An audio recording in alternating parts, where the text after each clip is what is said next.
네, 오늘 말씀 레위기 13장 45절에서 46절 말씀으로 영적 나병을 조심하라는 주제로 함께 말씀 나눕니다. 함께 읽겠습니다. 두 절이니까요. 다 같이 합독하겠습니다. 시작. 나병 환자는 옷을 찢고 머리를 풀며 입술을 가리고 외치기를 부정하다, 부정하다 할 것이요. 병 있는 날 동안은 늘 부정할 것이라. 그가 부정한즉 혼자 살되 진영 밖에서 살지니라. 아멘. 자, 오늘은 레위기 강의 12번째 시간입니다. 자, 지난 시간에 우리가 여인의 정결법에 관해서 살펴보면서 하나님의 공의와 사랑에 대해서 우리가 살펴보았죠. 자, 오늘 본문은 특별히 또 특이하게 이 피부병에 관한 내용을 다루고 있습니다. 오늘 본문에서의 이 성경의 피부병을 뭐라고 그러냐면 나병이라고 말하죠. 그런데 사실 본문에서 말하는 피부병이 다 나병이다? 아니다.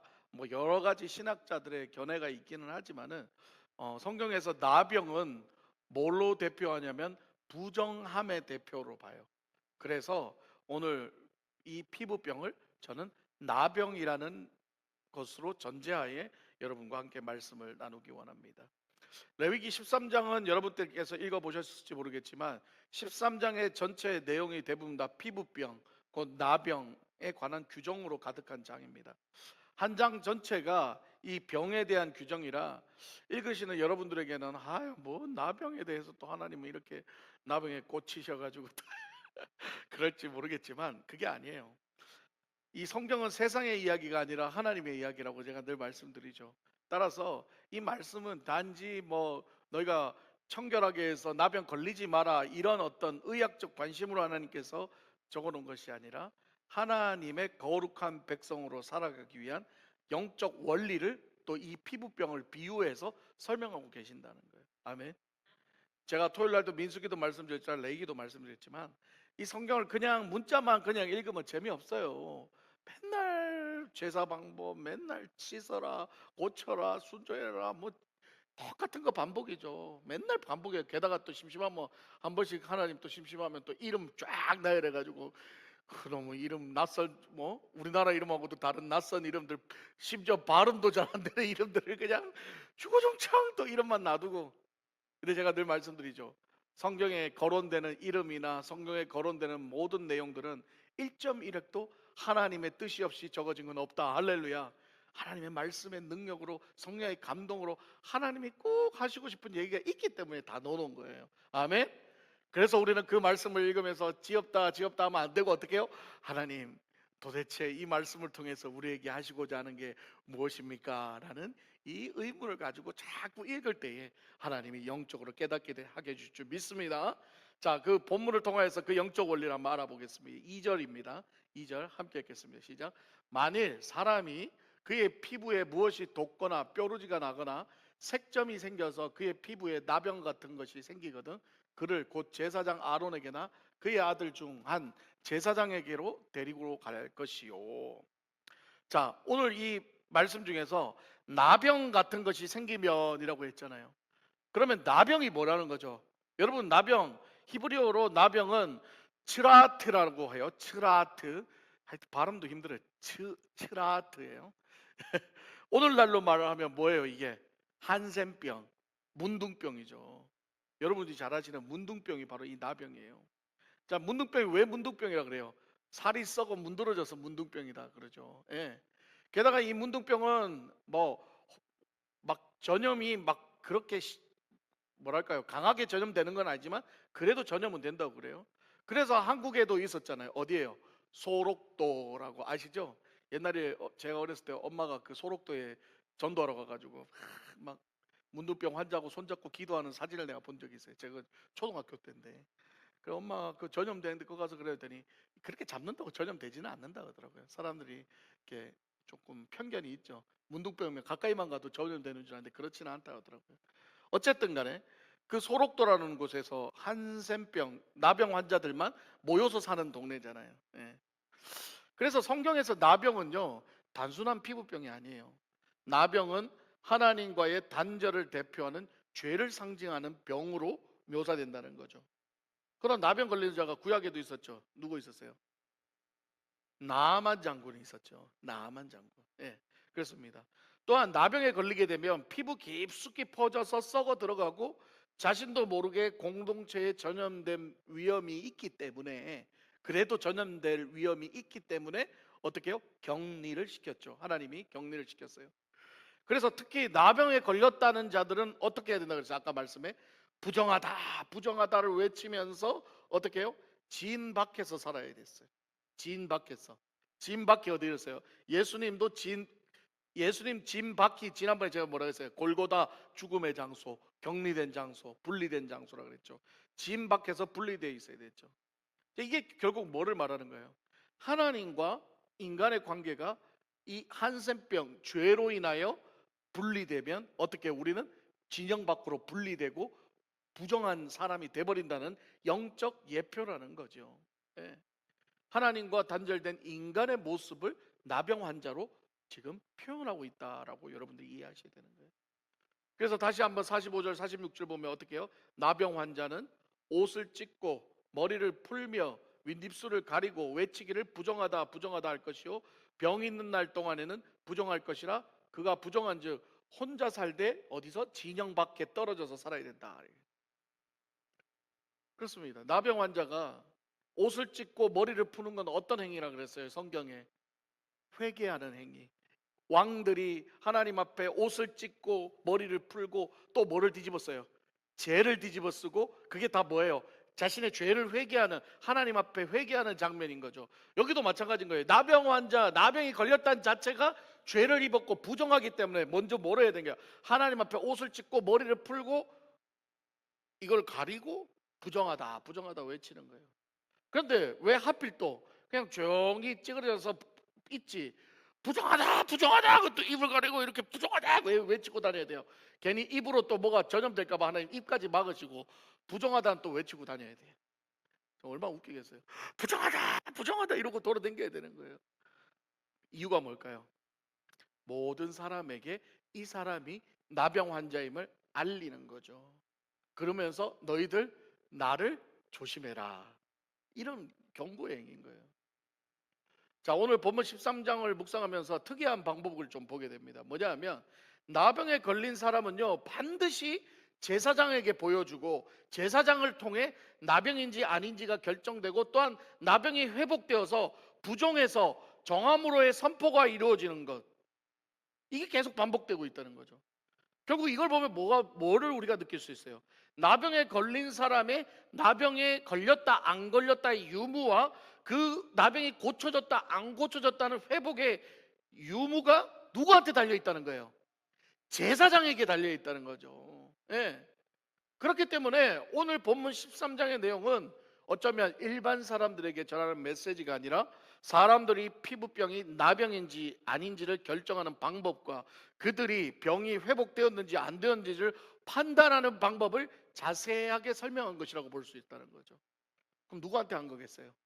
제사장에게 하는 가이드라인이라는 거죠.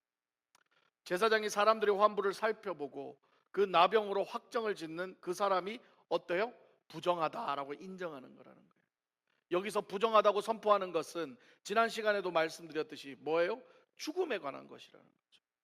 지난 시간에 여인이 출산으로 부정한 것은 여인이라서 그런 것이 아니라 피가 밖으로 나가는, 생명의 피가 밖으로 나가는 그 자체가 죄이기 때문에 부정하다라고 했던 것처럼, 이 나병에 걸리면 썩어 문드러져서 죽기 때문에 부정하다라고 해요.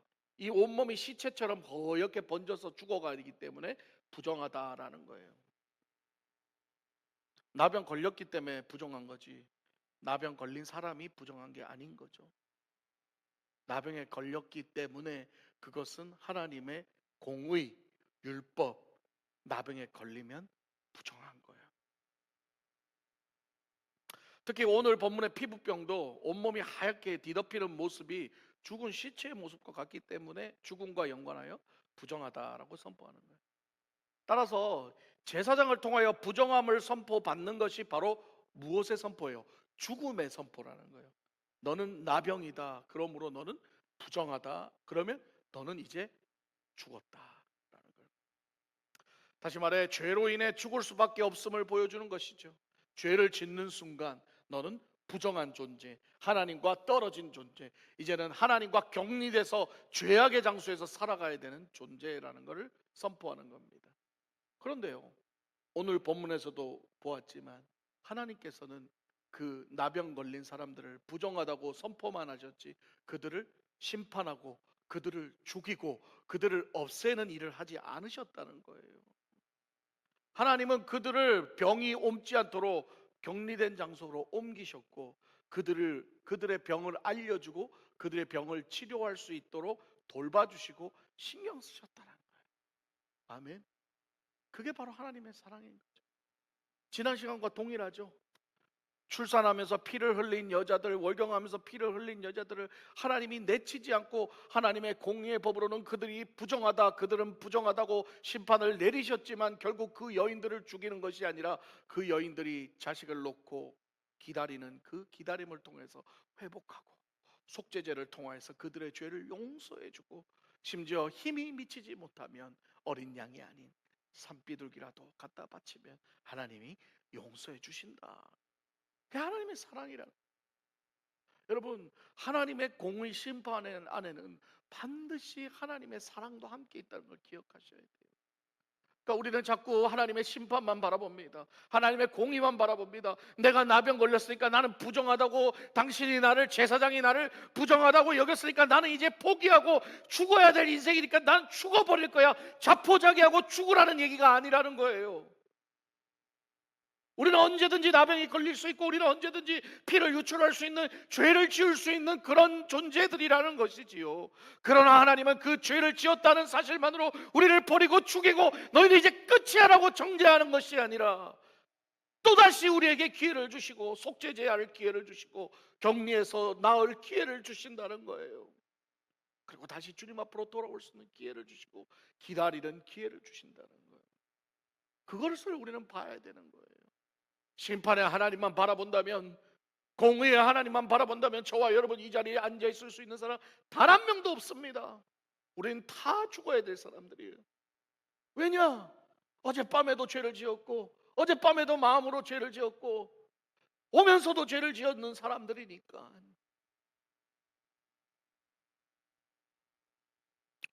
그렇다면 오늘 본문에서 가장 중심적인 인물이 누구일까요? 나병 환자일까요? 나병일까요? 아닙니다. 제사장이라는 거예요. 오늘 여러 가지 피부병의 모습을 통해 나병을 진단하고 선포하며 나병의 정결함을 선포하는 일을 제사장을 통해서 이루어지는 것을 우리는 볼 수 있었습니다. 정확하게 말하면 나병보다 더 중요한 것이 제사장에게 가서 내가 나병인지 아닌지를 확인하는 게 더 중요하다는 거예요. 할렐루야. 누구한테 가서 꼭 확인해라 그랬어요? 제사장. 집에 있는 아버지한테 나병 확인하라고 안 그랬죠? 옆에 있는 친구한테, 의사한테 가서 확인하라고 안 그랬죠? 누구한테? 제사장. 우리가 나병인지 아닌지는 그 누구도 결정할 수 없습니다. 누가 결정할 수 있는 거예요? 제사장만이 결정할 수 있는 거예요. 그렇다면 이런 중요한 직분을 감당하는 제사장의 영적 모델이 누구신가요? 제가 어제도 말씀드렸지만 바로 제사장, 우리의 영원한 대제사장이신 바로 예수 그리스도라는 거예요. 히브리서 7장 24절 25절입니다. 함께 읽겠습니다. 예수는 영원히 계심으로 그 제사장 직분도 갈리지 아니하느니라. 그 제사장 직분도 여전히 유지한다는 말이죠. 그러므로 자기를 힘입어 하나님께 나아가는 자들을 온전히 구원할 수 있으니 이는 그가 항상 살아계셔서 그들을 위하여 간구하심이라. 아멘. 예수님은 지금도 우리를 위하여 간구하고 계신 거예요. 우리의 대제사장이신 예수님께서 우리에게 오신 이유가 무언가요? 죄인된 우리, 영적 나병에 걸려 썩어 문드러져 죽어야 될 우리를 위해 예수께서 우리의 죄를 뒤집어 쓰시고 우리의 죄를 깨닫게 하시고 우리를 위해 십자가에 죽으셔서 이제는 우리가 예수를 믿음으로 그 우리의 나병인 죄를 예수께 고백할 때에 예수 그리스도의 보혈의 능력을 힘입어 우리가 이제는 깨끗함을 받을 수 있다라는 걸 보여주는 거예요. 할렐루야. 그게 은혜라는 거예요. 우리가 할 일이 뭐예요? 제사장 앞에 나와서 내 환부를, 부끄러운 내 환부를 다 끄집어내야 되는 거야. 주님 앞에 와야 되는 거예요. 그건 내가 해야 되는 거예요. 오지 않고 나 혼자 자꾸 감추고 숨기면 썩어 문드러져 죽겠지만, 썩어 문드러져 가도 이거를 주님 앞에 끄집어내야 되는 거예요. 옷을 꽁꽁 싸고 있는 모든 것들을 다 끄집어내야 되는 거예요. 여자들도 부끄러움 상관없이 다 벗어야 되는 거예요. 나만이 그 문둥병을 다 드러내고 강가에 7번 들어가니까 사는 거였어요. 순종하니까 사는 거였어요. 영적 나병에 걸리면 주님 앞에 와야 됩니다. 주님 앞에 아뢰어야 됩니다. 나의 낱낱이 썩어 들어가는 내 안의 모든 죄들을 주님 앞에 고백해야 됩니다. 그때 우리 주님께서 판단하십니다. 얘야, 너는 나병이지만 격리하고 돌보고 내가 신경 써주면 너는 살 수 있다. 할렐루야. 그거라는 거죠. 그런데 우리는 예수 그리스도의 은혜를 힘입었음에도 불구하고 아직도 나병과 같은 죄악의 쇠사슬을 끊지 못하고 살아가고 있다. 그렇다면 영적 나병에 걸려 죽어가는 우리들이 어떻게 해야 될까요? 어떻게 해야 살 수 있을까요? 그 해답은 바로 오늘 본문의 내용에 나와 있다. 첫 번째, 방금 말씀드렸듯이 먼저 주님께 나와 우리의 죄를 고백해야 된다는 거예요. 감춰봐야 주님은 다 알고 계셔요.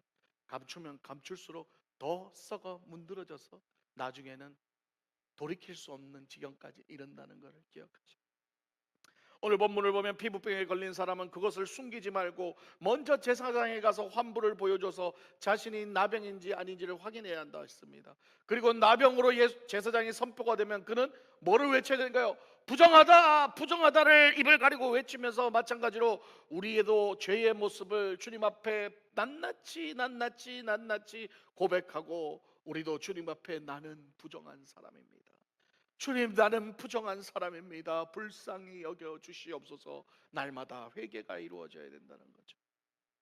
회개는 자신의 죄를 예수님께 고백하는 것. 그 고백 안에는 나병 환자가 자신이 부정하다를 외치듯이 자신이 죄인임을 인정하는 모습이 있어야 된다는 거예요. 그런데 오늘날 문제는 회개가 점점 사라져간다. 다시 말해 죄에 대해 점점 무뎌진다는 거예요. 세상 속담에 이런 말이 있습니다. 바늘 도둑이 소도둑 된다. 처음 작은 바늘을 훔칠 때는 막 심장이 쿵쾅쿵쾅하고 막 긴장하고 땀도 나고 그러지만은 자꾸 훔치니까, 바늘 훔치다가 가위 훔치다가 나중에는 실도 훔치다가 나중엔 돈도 훔치다가 나중엔 뭐도 훔친다고요? 소도 훔치는 거예요. 소까지 훔치면서도 어떻게 해요? 아무런 감각이 없어요. 이제는 그냥 뭐 소 정도야 하고 훔치고 아무렇지도 않아요. 죄도 마찬가지입니다. 처음 바늘 같은 죄를 지으면 눈물을 흘리고 회개하고 다시는 죄를 안 져야지, 주님 용서해 주십시오, 그러다가 그 죄가 자꾸 반복되니까 이 정도는 괜찮겠지 스스로 자기 자신을 합리화하면서 죄에 대한 감각이 무뎌지기 시작합니다. 그리고 나서는 회개도 이제는 하지 않습니다. 결국 죄의 크기가 점점 커져도 아무런 죄책감을 느끼지 못하고 살아가게 된다는 거죠. 오늘날 살인사건이 많이 나는, 젊은이들의 살인사건이 많이 나는 것 중에 뭐냐 하면 이 게임 때문에 그래요. 이 아이들이 게임 안에서 총으로 쏴 죽이고 칼로 찍어 죽이고 이런 것들이 너무 리얼하게 그거를 해요. 그러니까 아이들이 게임 속에서 그렇게 막 죽이니까 죄책감이 없는 거야. 게임이니까. 저 벌레 같은 거 다 칼로 찔러 죽여야 돼.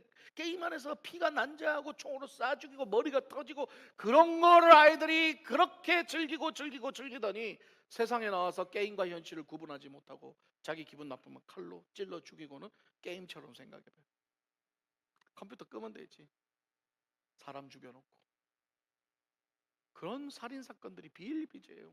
여러분, 미국에서 총기 사건이 왜 많이 나는 줄 아세요? 죄의식이 없는 거예요. 하도 총으로 쏴 죽이는 게임들을 많이 하니까 실제로 쏴 죽여도 게임 같은 거야. 그냥 쥐 눈앞에서 사람이 총 맞아 죽는 보면서도 희열을 느끼고 아무렇지도 않는 거예요. 이미 그 마음속은 영적 문둥병, 나병에 걸려 다 썩어 문드러져서. 여러분, 나병이 그렇죠. 나병이 처음에 이렇게 반점 같은 게 보이면은요, 나병이라고 확정이 되면 더 이상 번지지 않도록 어떻게 되는 거예요? 잘라내야 돼요. 그래서 나병 환자들이 계속 잘라내는 거예요. 몸에 더 퍼지지 않도록. 손가락에 나병이 있으면 여기를 잘라내요. 더 이상 번지지 않도록. 이까지 번졌죠? 팔목을 잘라야 되고 점점 계속 잘라내야 돼요. 왜? 안 그러면 계속 썩어 들어가니까. 빨리 잘라내고 소독하고 약을 바르고 그래야 더 이상 진전이 안 되는 거예요. 그런데 병을 말하지도 않고 혼자 감춰서 계속 썩어 들어가면 어떻게 돼요? 겉으로는 가리죠. 그러나 삭은 계속 썩어 들어가요.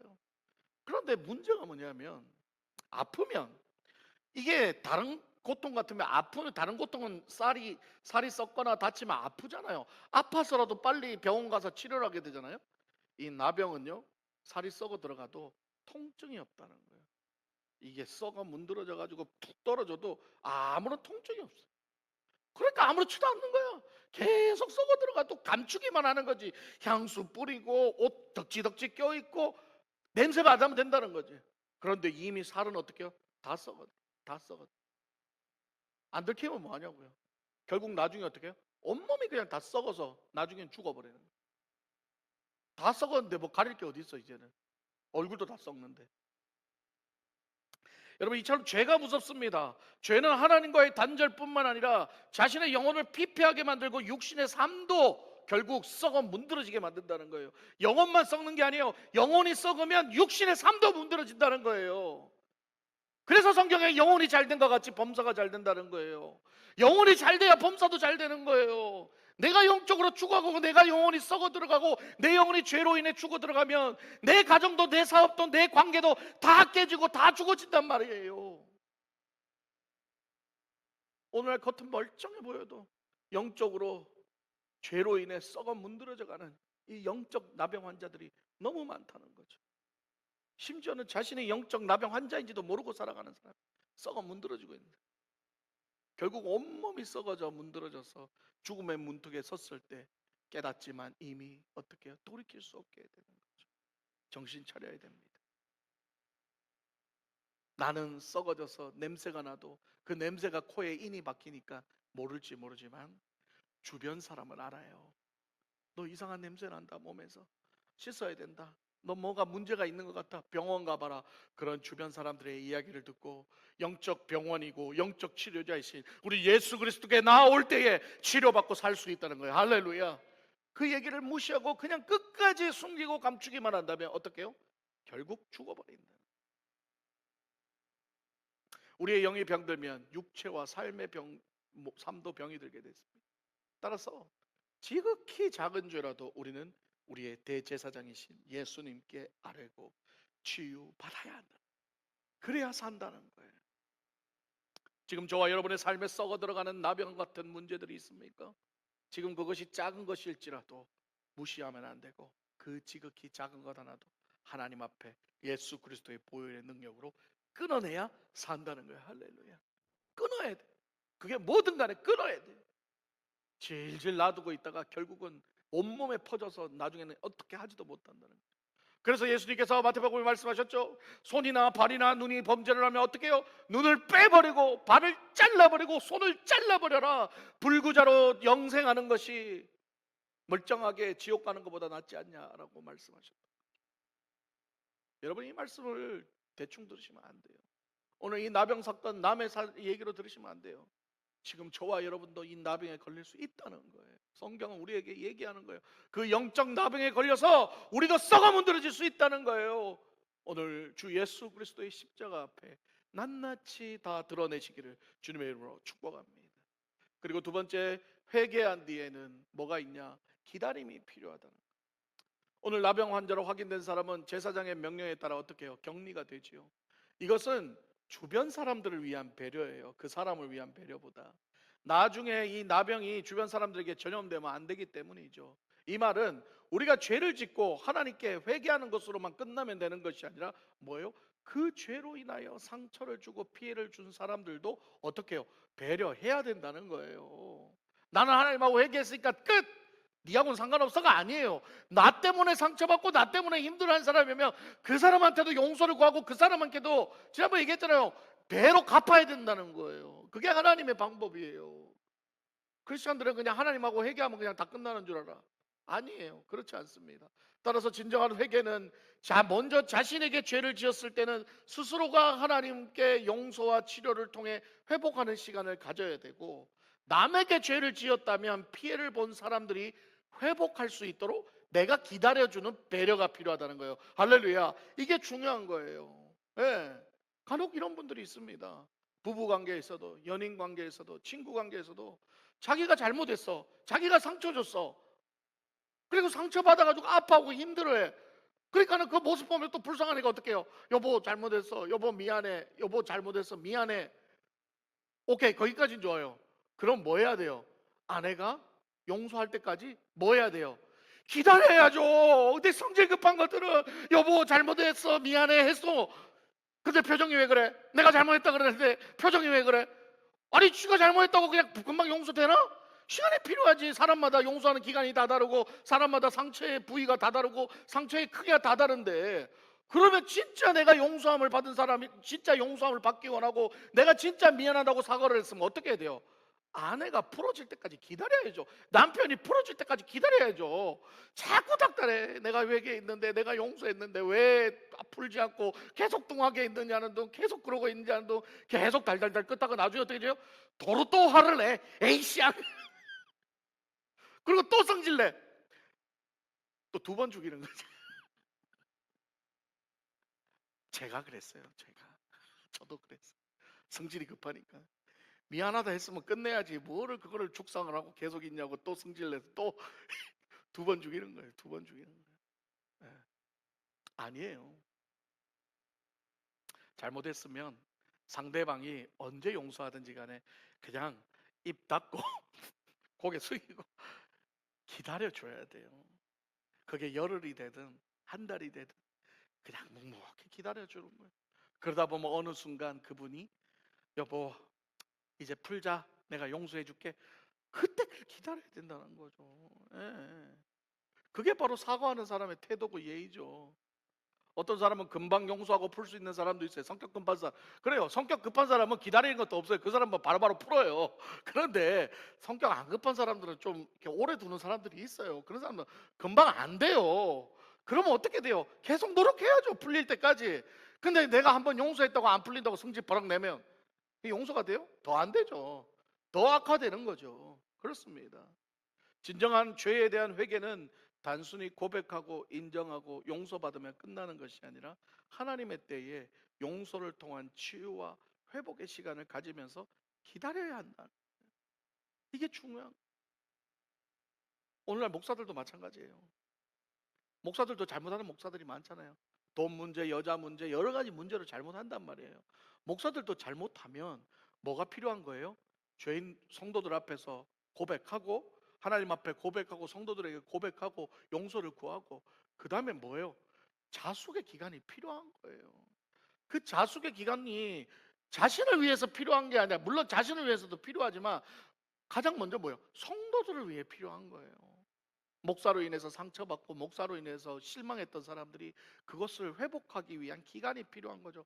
마냥 기다려야죠. 만약에 성도들이 싫다면 잘려야죠. 나가야죠. 어떡하겠어요. 그러나 성도들이 목사님 기다려주세요 그러면 한 달이고 두 달이고 세 달이고 기다려야죠.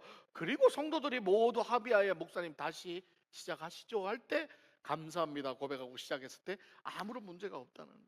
왜? 성도들이 받아줬으니까. 그런데 지가 죄 짓고 오만 때만 죄 다 짓고는 자기는 하나님 앞에 회개했으니까 또 그 다음날 단에 서가지고 거룩하십시오 그러면 그 성도들이 그 말이 말씀에 들어오겠냐는 거예요.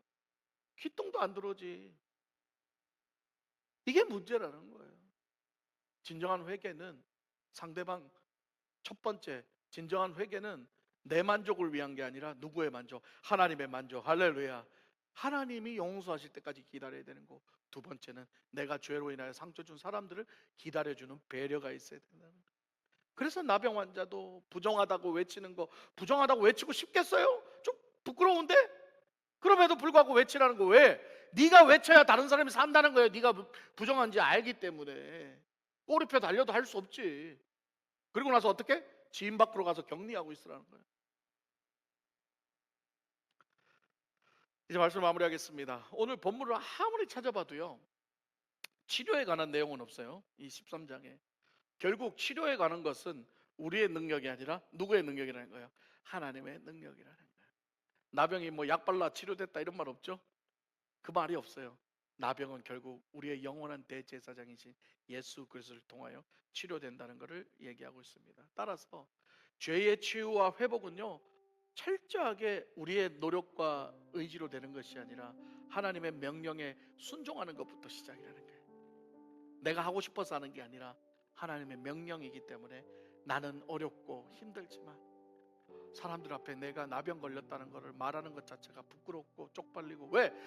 그 말을 하는 순간 나는 부정한 사람이 돼서 사람들에게 소위 말하는 벌레 취급당하고 더러운 취급당하는데 누가 얘기하고 싶겠어요? 그런데 하나님 뭐라고 그러세요?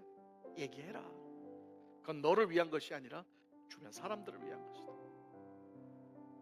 나의 부끄러움과 수치를 개의치 않고 하나님의 명령에 순종하여 부정하다, 부정하다를 외쳤던 것처럼 우리 예수님도 자신의 수치와 자신의 그 모든 것들을 부끄러워하지 않고 내놓았던 것은 오직 한 가지 이유, 하나님의 명령이었기 때문에. 예수님 역시 우리를 구원하는 방법이 자신의 방법이 아니라 철저히 하나님 방법에 순종하고 따르셨습니다. 사랑하는 여러분, 오늘 말씀을 통하여서 나병에 걸린 사람과 같은 죄인인 우리를 사랑하시는 하나님의 은혜를 깨닫기를 원합니다.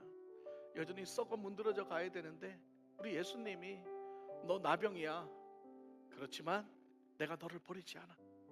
내가 널 위해서 나병 다 뒤집어 쓸게. 내가 다 뒤집어 쓰고 내가 썩어서 문드러질게. 너는 이제 나만 믿어. 그럼 내가 널 살려줄게. 그게 바로 우리 주님의 사랑이었다. 나병은 겉으로는 가려질 수 있지만 결국은 드러나고 퍼지는 병입니다. 죄 역시 마찬가지라는 거예요. 하나님 우리에게 정결하라고 말씀하십니다. 이 시대는 나병처럼 죄가 썩어져 퍼지는 그런 죄악된 시대라는 거예요. 그러나 우리는 그 나병이 묻어서 썩어지지 않도록 날마다 교회에 나와 예수님께 우리의 죄를 고백하고 우리가 나병인지 아닌지를 확인하고 또 확인해서 끊어야 될 것은 과감하게 끊어버리고 더 이상 번지지 않도록, 그리고 내 눈 하나 없더라도 내 팔 하나 없더라도 우리 주님과 함께 영원히 살 수 있으면 나는 그 길을 가겠습니다라고 고백하는 저와 여러분 되시기를 주님의 이름으로 축복합니다. 오늘도 우리의 마음속에 썩어가고 있는 그 죄의 피부병을 오늘도 성령의 불로 치유하여 주시고, 나병에 걸려 아무런 고통을 느끼지 못하며 죄에 대해 무감각한 삶을 살지 않도록 우리를 위해 날마다 죄에 대해 민감하게 깨닫게 해주시는 그 성령의 가르침에 순종할 때에 저와 여러분은 날마다 주님과 동행하며 깨끗함으로 정결하게 살아가게 될 줄 믿습니다. 오늘 그 말씀 붙잡고 우리를 깨끗게 하시는, 우리를 치유하시는 하나님의 능력을 바라보며 승리하시는 저와 여러분 되시기를 주님의 이름으로 축원합니다. 아멘.